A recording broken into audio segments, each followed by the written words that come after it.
Hello and welcome back to our final Tennis Unfiltered US Open daily pod, which hasn't quite been daily, but we'll brush over the details there. What's a few podcasts between friends? That's what this is. I'm James Gray of iNews.co.uk and the iNewspaper. George Belshaw's here as well. Calvin Betton, unfortunately, has been struck down with jet lag, which appears to have had some lag time on it, which I can, from experience, relate to. George, your top tips for dealing with jet lag? Um, oof. I'm not sure how many. I'm not very good at dealing with it. I just sleep a lot and I'm a bit grumpy for a few days. But Yeah. I think that's probably tips for how not to do it more than anything. It usually takes me about a good week, really. They say it's a day for every time zone, but I mean, Australia is 11 hours, and I don't think it took me 11 days to get over Australia. I feel like it's harder coming back from the US than Australia. Is that right? Yes, it is because the flight is too short to sleep on. And so if you do the red eye, you get on the plane at like 6 or 7 in the evening and you land at 6 a.m. and it's very difficult to get any sleep on that. Well, personally, unless you take drugs for it, which I have done, and that does help. But not illegal. Do you need to talk to drugs. Frank? Like perfectly legal drugs. But yeah, it is hard work. So Calvin, get well soon. You have my sympathies. It is not very pleasant, but such is the life of being a top-level Grand Slam coach. I'm afraid, Calvin. It's only gonna get worse if you start really winning titles in weird places in the world. Anyway, let's crack on because today is a historic day. I would suggest Coco Gauff is a Grand Slam champion. She beat Arina Sabalenka 2-6, 6-3, 6-2 in a US Open final that I think was worthy of the moment. It was... George, has so many things to say about this, but I think the first one is we've always said, and we're not alone in this, we're not sort of Nostradamus, we've always said we think Coco Gauff will win Grand Slams. And people have often said, well, why do you think that? So, well, because she's got the game for it, she's got the mindset for it, and I think she's now proven that, hasn't she? Yeah, I mean, I was kind of reflecting on her speech a little bit where she was talking about the people who were kind of adding fuel to her fire, who were kind of doubting she'd ever do well. And, I suppose, to be fair, this year we have started to doubt her a little bit, haven't we? I mean, the first 6 months of the year were, for want of a better word, a bit crap, weren't they? I mean, she wasn't playing very well. She wasn't having many impressive match wins, I wouldn't say. There was the odd one here or there, but it didn't feel like she was getting closer. It felt like the gap between her and the likes of Sabalenka, Swiatek, Rybakina was widening. And that felt quite disappointing at the time because she has immense star power, she has immense quality, and it felt like that forehand was really going to be the thing that just hadn't improved and was going to kind of let her down. And we do rib Calvin a little bit about his potentially worst ever prediction at the start of the summer, where he said, I can guarantee you this coach thing won't last long and it won't end well. And to be fair to him, he will qualify it by saying, Brad Gilbert wasn't on board at the time. But it's been a remarkable turnaround. It has been. And I think you've got to give her credit for actually going out there, changing the voices in there, because it has helped. And I think she had kind of plateaued, to be honest. So, I thought she was a little bit over the top in terms of people kind of doubting her. And, that was a very kind of Williams sisters speech, I thought, where, world's sort of against me and, everyone's always doubted and you've just made me stronger. Or Murray, to be fair, is very much like that. Where actually, in my experience, these athletes all get an immense amount of support and everyone's kind of willing them to success. It's just, there might be the odd comments like, you've not been playing very well and it's a bit worrying. But yeah, look, she's only 19. She's done fantastically well. Again, certain things probably have gone away in this tournament. Getting rid of Swiatek with Ostapenko instead was a huge turning point in this tournament. That even though she had won that matchup in the build-up, that would have been a tough one for her to come through. So there's always a little bit of luck on the way, but you can only beat what's in front of you. And Sabalenka's a huge obstacle. and she overcame it really well. And I think, I'm sure we'll come on to Sabalenka properly in a minute, but when we spoke yesterday about this, we said what would be the defining things of the match. And one of the things we said about Sabalenka was, will she handle the crowd? And to be honest, I don't think she actually did, really, in the end. I think that played a huge part. As you can see, even in her post-match speech, she was laughing, but she was definitely being like, oh, you could have supported me during the match. And she actually tweeted it later, which I thought was quite funny.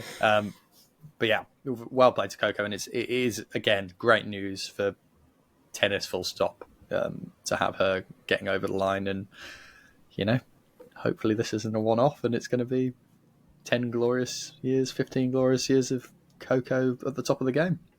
And at the top of the doubles game as well, by the way, because she's also the world doubles #1 now, having made the quarterfinals in New York with Jessica Pegula, but that's kind of by the by. I want to talk about the match itself just a little bit. As I say, 2-6, 6-3, 6-2. It was kind of, and I don't want to give myself too much credit here, George. You did call it a bit. But it's kind of, as I said, where you'd have two sets of each player not, a set each of each player not playing very well. But I think probably didn't really get the close third set that it needed, maybe. I don't think that makes it much less interesting. It was very close. When you look at all the stats, it was like really close. All the points each way were close. I just think Coco edged it rather than outplayed her. Yeah, I mean, Calvin will hate me for saying this, but a lot of games went to deuce. And I think more importantly, when you were watching it, a lot of the rallies were really tight. I mean, we're talking out by a few centimetres or just being forced into that one extra shot when it looked like that player was totally on top. Gauff's retrieving power yesterday was splendid. I mean, she played some brilliant stuff.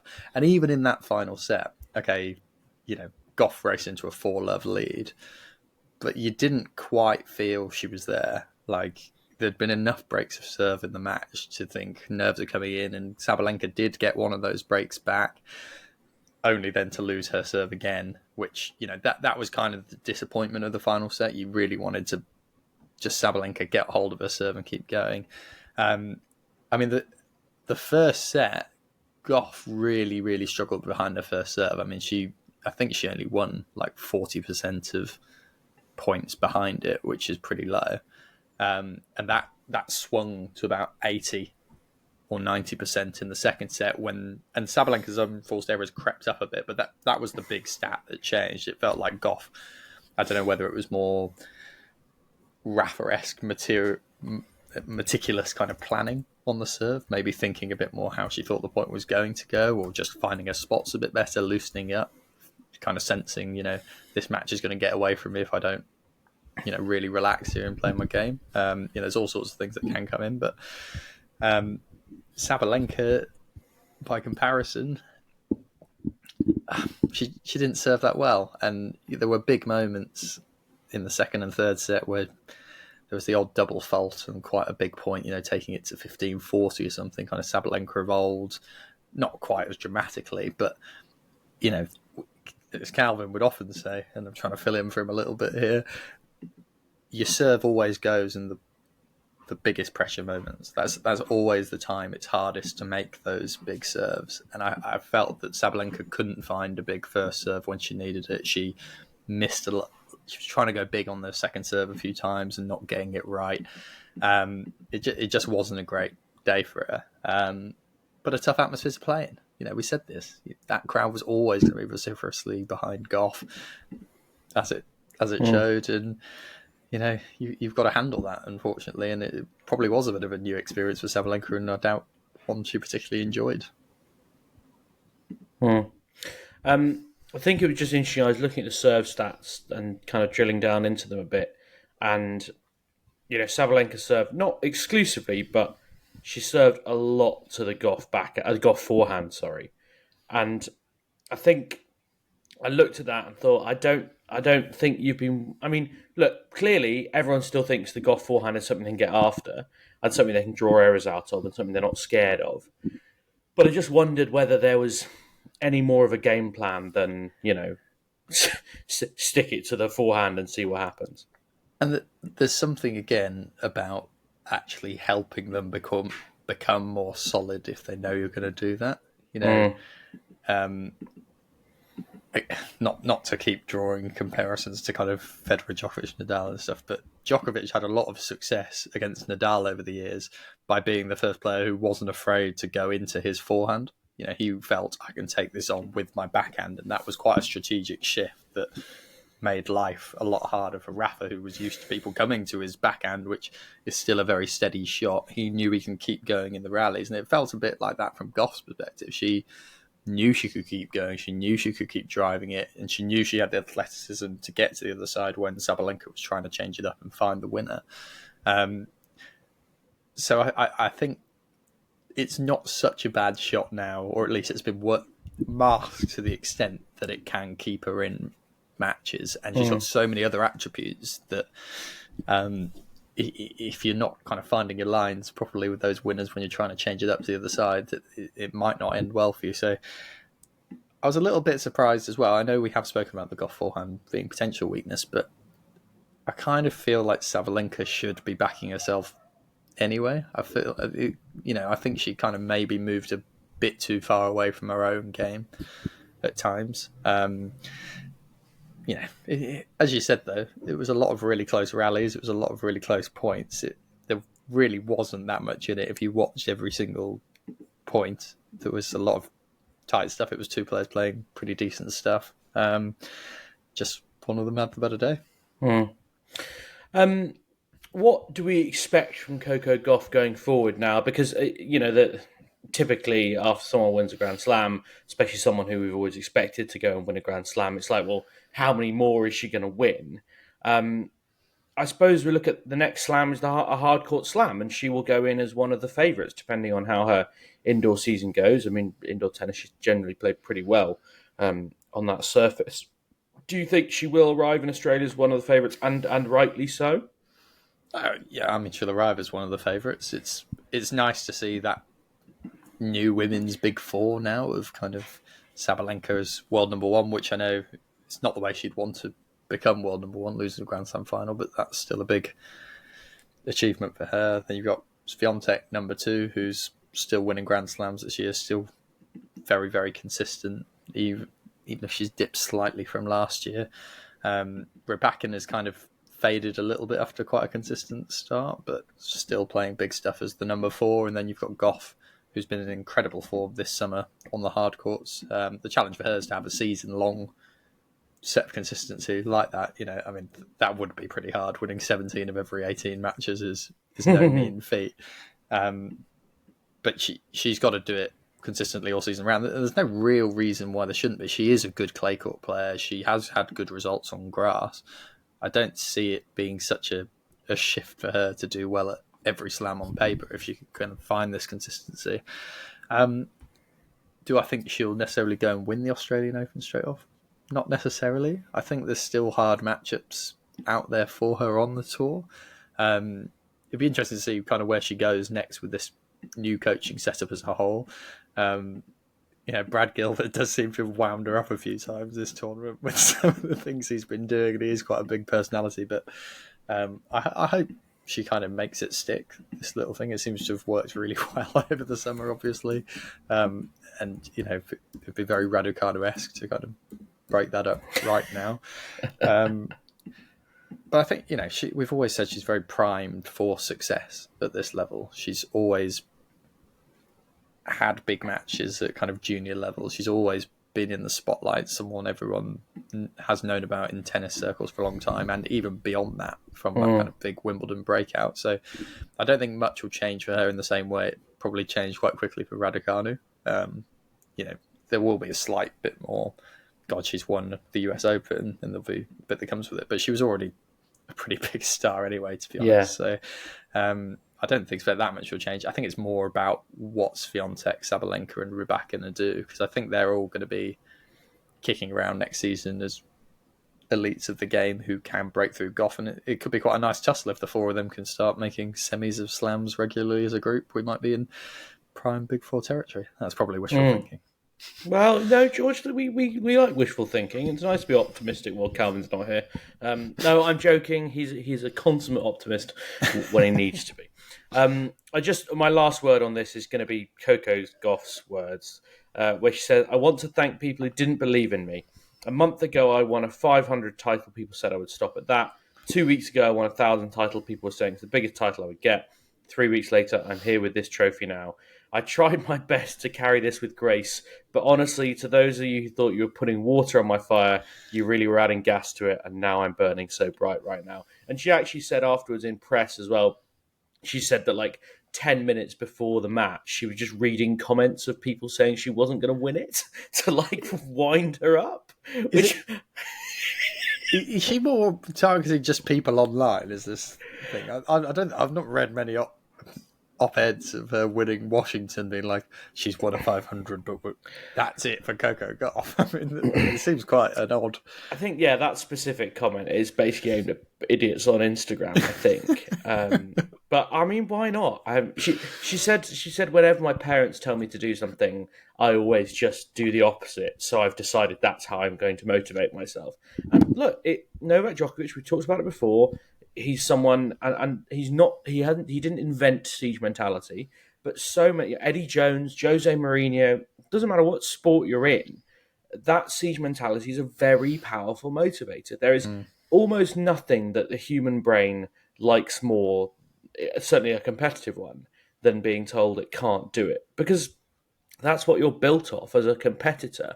You are built off literally the person standing on the other side of the net hits the ball to your forehand, and in doing that, they effectively are saying, I don't think you can hit that back. So it's kind of built into the psyche, I think, of every competitor, and why not play to that? Just slightly off topic on that. Can I just say, I cannot stand these interviews after Grand Slam finals. I thought it was just so awful. Like trying to... You've got Sabalenka nearly in tears as you're trying to talk about how she's... like kind of crowbar in, oh, you must be so proud of this. She's clearly frigging furious and devastated. Let her just fucking speak, honestly. And Gauff rightly kind of took the microphone and was just like, can I have this?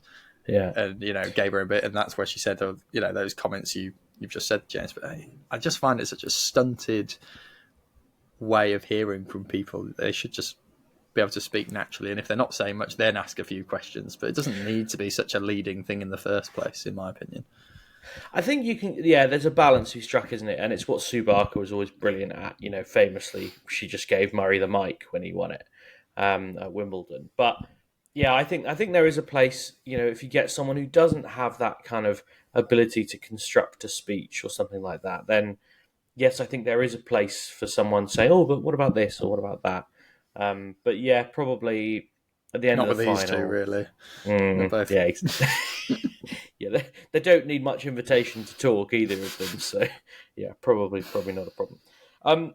Speaking of people who don't need much invitation to talk, George, we've got a men's final tonight between Daniil Medvedev and Novak Djokovic, where the speeches will probably go on for several hours afterwards, no matter who wins, which is fine. We like people who talk much more than people who don't.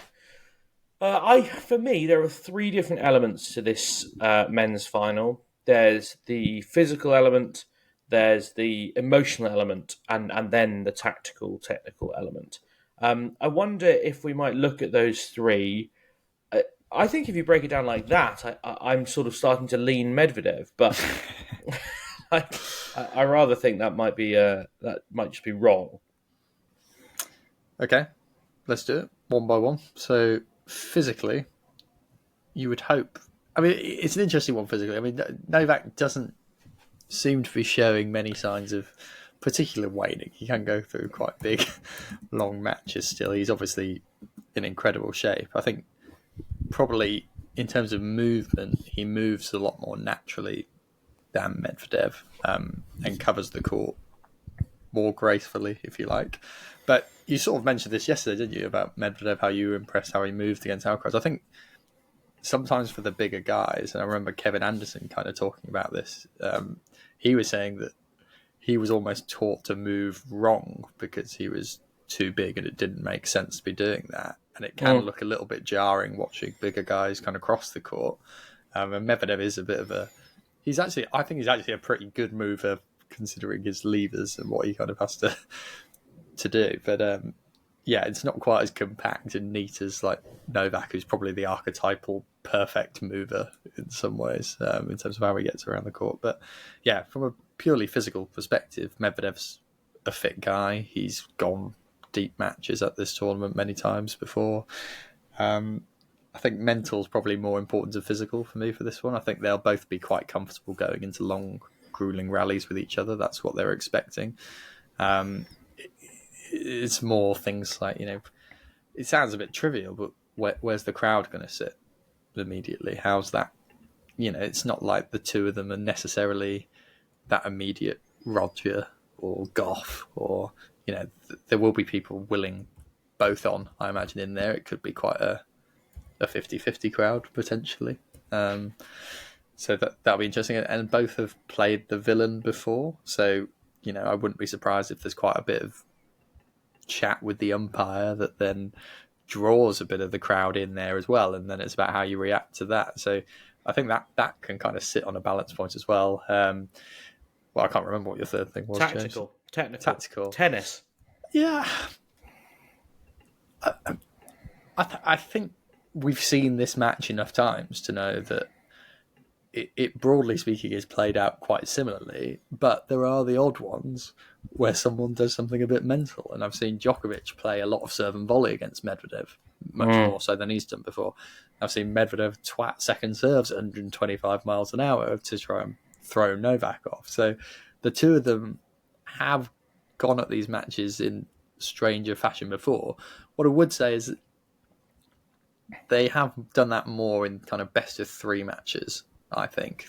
Not so much at a Grand Slam. But I think actually the interesting thing about it is even if someone gets a 2-set lead or a 2-1 lead, don't be surprised to see one of them draw from those previous matches and those previous experiences and try and do something quite different and quite, they're so evenly matched. I do think it's genuinely like a 50-50 from the baseline sort of match that they will be trying to get those small marginal gains by tactical surprises at key moments. And if it's one of those days where Medvedev's playing too well from the back for Novak, I think you could see him doing a lot of serve and volley, for example, or a lot of drop shots trying to get Medvedev really uncomfortable, and vice versa, really. It's interesting. Daniil Medvedev talked after beating Carlos Alcaraz about how he was playing against one of the best drop shot guys and best serve and volley guys around, and how he'd still managed to win it, and taking some pride from that. Excuse me. And I think Medvedev is very good. Like, I always think serve and volley, like if you're going to serve and volley against someone, it's kind of, you're asking them to hit targets, right? Like, you're sort of saying, here's the two targets you got to hit, line and cross, and you got to hit them very exactly. And I don't think Medvedev's bad at that, but I've always thought of him as a length guy rather than a directional guy, if that makes any sense. Like, when he's in a rally, he's someone who hits the baseline and gets close to the baseline repeatedly. It doesn't, not to say that I'm sure he couldn't hit a can of balls if you put them on the court anywhere you like, but So yes, I can see Novak serve and volleying, and I think the problem is going to be is Novak is tactically so versatile that he can play very differently set to set, and I think we are going to find out how much of a problem solver Daniil Medvedev is, and also how much 4D chess he can play. How much he can be like, right, Novak's just started doing this. He's going to do this for the rest of the set, probably. What am I going to do to make that more difficult to do? Don't underestimate the importance of the serve as well in this. And, this is where I think Novak does have the upper hand, in that his serve is consistently very, very good in big moments, whereas Medvedev's can go either end of the scale. And I don't mean that necessarily like he's always serves badly under pressure. That's not true. Sometimes he serves remarkably under pressure, but I think that kind of gap between the good and bad is much more dramatic than Novak's, which operates within a relatively steady kind of 70% sphere, I think. There's the odd match I've seen of Novak where he's been rolling in second serves a bit weirdly when he's tight, but on the whole, against opponents he knows quite well, I think he does generally serve pretty well these days, and it's been Yeah, it's got to the point now where everyone says it's an underrated shot. To the point it's definitely not. Everyone knows Novak's got a good serve now. But it is worth stating that even though I think Medvedev's is bigger and on its day is a much more ferocious weapon, it's more erratic. So I think how they both kind of serve is going to be quite an important element of this because they're both good returners on the whole. Novak especially, obviously. What do you think would be, and this is a loaded question, I'm not going to ask it. I was going to say, what do you think would be the best thing for tennis? It would be good for tennis. I'm kind of torn, actually. I'm going to ask that question. I can see that Daniil Medvedev winning would be good because it puts another name back in there. It gets people thinking that tennis is not just Djokovic and Alcaraz. It is more than just that. But equally, there's some history on the line for Novak, and I think it's valuable for tennis for him to create that as well. So I'm kind of torn. What do you think? Yeah, I mean, from that kind of third wheel perspective, I think for Medvedev to beat Alcaraz and Djokovic back to back is pretty big. That is really something that will get people sat up. People are saying to me, "Oh, yeah, Novak and Alcaraz are going to play again in the final, aren't they?" So for someone to go and blitz through both of them potentially would have people looking at that result and thinking, "Oh, hang on, this guy might not be quite done yet." I don't think there's a bad result in this one as long as it's a good match. I think that's the more important thing. I think there's something quite nice about Novak potentially. Some people won't agree with this, but I think if Novak gets to say 25 Grand Slams as the outright player of all time on both sides, putting aside historical differences or whatever, that is the figure people will refer to and say, particularly Novak supporters, he's clearly the GOAT, if you like. I think that makes the arc with Alcaraz taking over that better as well. Even though everyone knows Djokovic is the great of the game, I think if you can still have Novak potentially winning slams the next year or two, he's obviously already won 2 this year, so he's far from done. But it'll increase Alcaraz's stock if he's playing a Novak who's still at that level, rather than one who's starting to decline. So I think kind of having Novak at this sort of level for another 18 months to 2 years, with the Alcaraz rise, with Medvedev still being around there making kind of strong competitive semi-finals and finals, I think that's probably the best tennis can really hope for at the minute. Men's tennis. Women's one's looking good too. Yeah, women's tennis is fine. I mean, it's honestly, I was thinking about this last night on the way home on the metro. It really is at a really good place now. Probably this will all go to pieces, and we'll have I don't know, Gracheva against Teague Australian Open final that no one watches and everyone back home doesn't care about. But if that happens, by the way, can you imagine? Well, but it is a good place. Yeah, you've had Sabalenka, Swiatek, Gauff, Djokovic, Alcaraz as the main Grand Slam winners. Vondrousova is the other one who has been the outlier and the more typical women's tennis winner, I would suggest. Yeah. But, if you chuck Medvedev in as the 6th kind of big name to win a slam this year, that's great. 7 of the 8 slams being won by one of the best 3 or 4 players on either tour is really good news for tennis, I think. Just having those identifiable players. The problem is, can they just keep doing it? And that's where the women's side will change more. If this is the same every year for the next 3 years, that these 3-4 players are trading blows, exchanging slams, okay, you'll have the odd random winner occasionally, that's fine too. But that level of consistency will get people to know who they are, get interest in the big matches. Talking about maybe Naomi Osaka coming back as well, Raducanu, we hope from a British perspective. There's a healthy number of players who could be kind of big stars on both sides of the tour, probably still looking for one more man to step up, I would say. But yeah, I'd say tennis, considering what it looked like 2 years ago, has made some pretty good strides, I think. Yeah, I would agree with that. George, I think that's probably enough talk about this men's final, given that we also did our predictions yesterday. Have you changed your prediction? It was going to be my final No. question because you sounded like you talking yourself into a bit of a Medvedev win all of a sudden. I think that would be foolish. I think Djokovic in 5 remains my position. That because I think that is the right combination of reality and dreamland that goes on inside my head. So yeah, I'm sticking with it. Have you changed yours, George? No, I don't think so. I think Djokovic in a tight 4 with a bit of drama.